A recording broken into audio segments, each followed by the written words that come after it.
Buongiorno.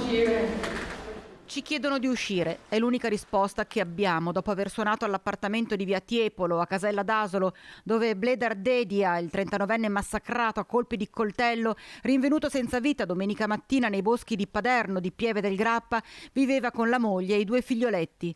Un dolore troppo grande che non si spiega. In casa ci sono i parenti, gli amici di Dedia e della consorte, incapaci di accettare la perdita del compagno, tutti stretti in un silenzio più che comprensibile, chiedono di essere lasciati in pace.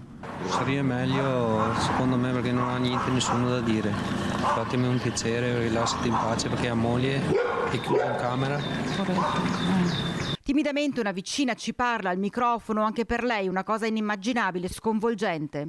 Brave persone, veramente non mi aspettavo, sono stata veramente male. Comunque. Lei lo conosceva bene? No, sono persone che lo vedevo quando soffiava le foglie, però non si aveva contatti, ciao, buongiorno, Certo. però non di più, solo questo. Sì, è una cosa che lascia sconvolti. Sì, mi dispiace per lui, però mi dispiace per la signora, per Bianca e i bambini che sono piccoli, ecco. Questo. Intanto le indagini proseguono, si deve capire cosa ci faceva il 39enne in quell'area totalmente isolata, sulle colline di Pieve, chi aveva incontrato, perché si era dato appuntamento con la persona, con ogni probabilità un uomo che per motivi ancora sconosciuti lo avrebbe ucciso.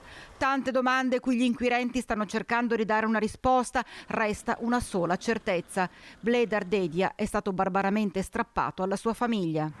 Non vogliono vedere nessuno.